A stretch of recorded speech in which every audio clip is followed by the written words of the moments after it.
And hello to all my friends. I would like to welcome you in.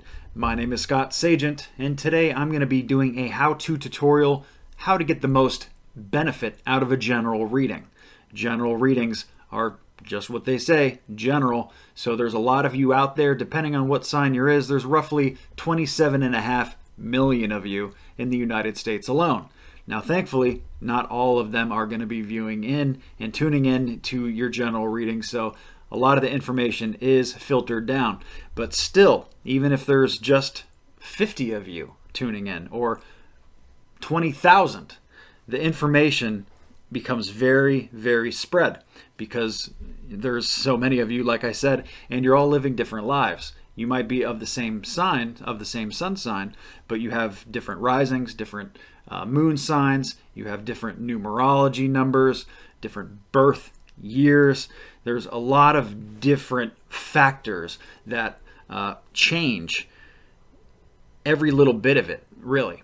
So the key thing to learn is just how to get pieces out of it. You're basically fitting a loose puzzle piece with the information that comes through me to you to fit into how your life is. And I'll kind of show you as I go here. I have some different examples that we've laid out. In the general readings I do, I should also say that most of the information, most of the stuff that comes up can be filed under one of 4 different categories. And it's usually, your finances, your work, your love life, love and family, and health. And at least in the general reading, in the general sense of things, it's hard to get specifics on anything outside of those categories. Okay, so let's look into some examples. For work, these cards are saying that it's not time to celebrate. There's an event that it's not a happy time, even though for others it is, or it may feel like it is. It's saying that it's not time to celebrate. And it's saying that a lot of you are actually being quite lazy or at least unauthoritative in regards to work right now. Okay. So there's the people that's going to mean something directly to right away, and that's fine. That's a home run. But let's say, for example, you're like, well, that doesn't sound like my work at all. Like, my work's going great, and I haven't been slacking, and I have been quite in charge of everything at work. Well, right away, before you dismiss it altogether, you may be right. It may not be about you at all. Your messages may be filtered elsewhere in the reading, or you can look at the context of it. And when I say that it's not time to celebrate, and you feel like things are good at work, by me saying it's not time to celebrate may mean that there's something more that you can do in your situation. Even though you feel like it's good, it may still not be time to celebrate. So even though what I'm reading of the cards and speculating upon may not be 100% accurate to you, if you get the context out of it and how it fits into your situation, that's the way it's going to really help you out. So let's take another example for work with the same cards. Let's say you're somebody that's looking for a job and you're working hard to look for a job. And you say, well, that doesn't sound like me at all. I'm trying to find a job and I'm looking everywhere. I'm applying everywhere. The cards are saying to not cut yourself short in that situation. There's something you're missing, or there's something else that maybe you should do. Maybe you should redo your resume. Maybe you should apply at something different that maybe you didn't think you were a position that you weren't able to get or you were unqualified for. Maybe you are. Maybe there's something more that you can do in that situation. So again, it's the context. Let's say it's somebody looking for a job that has been lazy. Well, that kind of more describes what I just said. It's not time to celebrate. There's a lack of authority, and you need to get more authoritative with your job or with your job hunt in your work. So that would also apply. So even though I'm speculating on the general themes, it's the context that's the most important. So let's move on to another example. For finance, for example, this is a similar theme to work. It's saying that your money has not been nurtured lately. It needs to be nurtured this month. It's time to take better care of it. Maybe you've been a little sloppy with it. It's saying that also that we need more patience involved here. So maybe there's something that you have been impatient about spending loosely on. Okay, so there's the people, of course, that's going to mean something to right away. There's other people that are going to say, no, I haven't done that at all. I've been very good with my finances. I haven't done anything like that at all. That message is not for me. Those people may be right. Again, messages for different people, different situations, but find the part that applies to you, right? So the patience part. Maybe there's a way you could be more patient with your money to grow it more, even if things are going good right now. Maybe there's a way that you could nurture it more than you are right now. Even though things are good, they can always get better.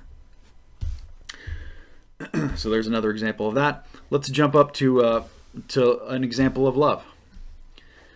The way that I would read these cards as an example, it's saying that your love and family right now is coming up as hard work. Times have been tough with your loved ones. For some people, that'll apply directly. Other people will say, no, my family's great. My love life is great. That's not for me. Let me continue with the next card. The next card that comes in is the Hoarder card. He's holding on to something. Usually it's for too long, and it's a message that's saying it's time to let something go. You could say, well, my love and my family is good. There's nothing to let go. You may be right. That message may not be for you. Or there may be something that you need to let go of. It could be an idea. It could be a thought. It could be a habit. It could be something that you in your love life or you and your family do that you can get rid of to improve it. To make it more of an easy flow, an easy ebb and flow of energy, because what came up first is hard work. So it can be improved. It can be turned more easy. And let's say for the love category, let's say you're somebody who is single. The message there in the context would be that this month is going to be a tough time. If you're looking for love, you're looking for a partner, it's hard work. Hard work is the first card that I pulled up and that I described. So that's the context for that, is that this month would just not be a good, really go meet somebody type of month. It's okay. And then the next message is time to let something go. Could be old thought patterns. It could be the old way that you try to date. Maybe you need to find some new ways to date, some new innovative ways that you haven't thought of or tried before. So again, it's about finding the context that fits you and how that puzzle piece fits into your life specifically. Another example for health. So sometimes in tarot this happens, and this what I'm reading gets very specific. And in a general reading, like I said, it's not going to apply to everybody. So when I say something so specific such as this, a lot of times it's not going to be for you. The message is that there is a man who stopped doing something somewhat abruptly, and it's affecting his health. He stopped doing something, and it's affecting his health. It's moving him away from the completion toward getting whatever he's been working on done. So this could be, if you're a man and you know what I'm talking about, it could be you. If not, it could be somebody you know that you're really close to that's a man. In these readings, they can kind of flow wherever they want with it, which is good and bad. It's good because it's unlimited possibilities, but it's bad because it's hard to get specifics to you, and that's why general readings are usually not my favorite thing in the world, because I like being accurate, and private readings are more the way to do that, because it's specifically you, and we're not sharing energy with anybody else. But okay, so let's say you have no idea who I'm talking about, who this guy is that stopped doing something. Well, first of all, guy could be wrong. It could be a woman who did this or who is doing this. For me, the male, female, the king, and the queen are usually more dominant, passive. So when a king comes up, it just means dominant. It doesn't necessarily mean male. It could be a very dominant female. That can also be the case. So now when we switch it, when we reframe it like that, maybe somebody says, oh yeah, well, my mom, who's extremely bullheaded, stopped her, she went off the rails on her diet. She was doing good. She was reaching her goals, and then she just quit too early, gave up too early, and now she's spiraling downwards. That could be exactly something that I just talked about. So it's about finding that context for you. And, with health, there's so many different ways that health can come up. It can come up as exercise. It could come up as diet. It can come up as spiritual health. It can come up as different ailments to different parts of your body. It can come up to, like I said, eating habits, vitamin, yoga, running, cardio, anything can come up for it. So you really have to figure out how the context applies to you. The main message was an abrupt stop of something that gets away from the completion.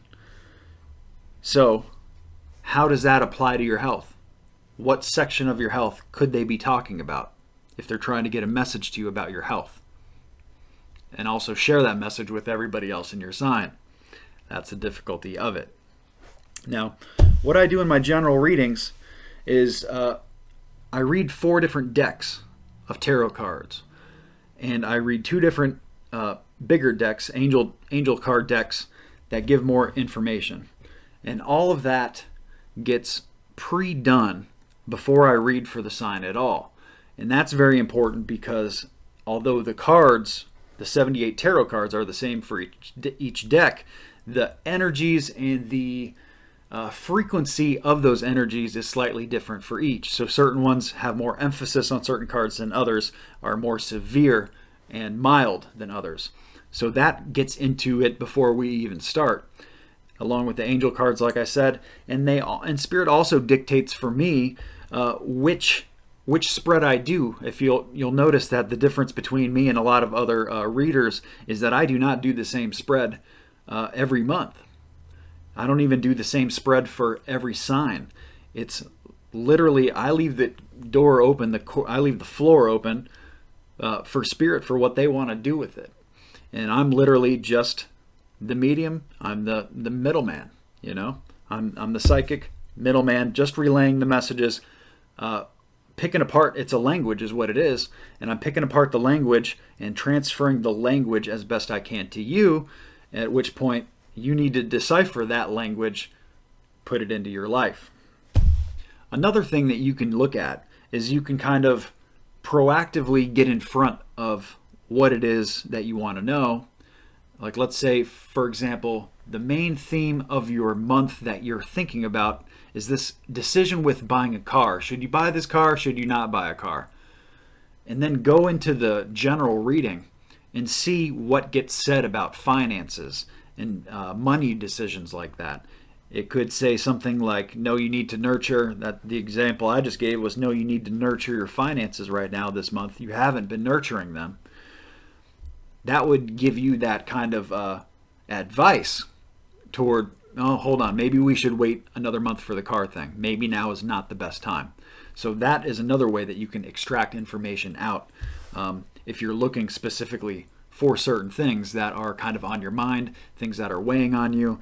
And of course, if the general reading still doesn't cover your questions or what's going on, private reading is perfect for that. Like I said, it's the energy of you and only you. I offer those on my website, scottsagent.com. Another thing that I do is called a My Month reading. It's really quick and it's really simple and it's inexpensive. And it's, again, all your energy. So there is no other influence and there's no other people sharing it. So therefore, it's a lot more accurate. Now that is something that's quick and easy. It's just a couple cards, but like I said, it's specific to you. Sometimes it can be part of what gets covered in the general spread and the general reading, or it can be completely different. And until I pull those cards, I'm not really sure. So that's the benefit of that product. On the topic of other readers, I've also heard them say, if this doesn't resonate with you, check your rising sign and your moon sign reading, and maybe some months those will resonate more with you than others. if that's your thing, go ahead and do it. I don't really buy into that specifically. I just stick to the sun sign. If there's a month where your general reading for your sun sign just doesn't make sense at all, I view that as a good thing for you, where there's just no messages that you really need right now that are a priority. Nothing is urgent. So go back to the next month. Like, you're good until the following month.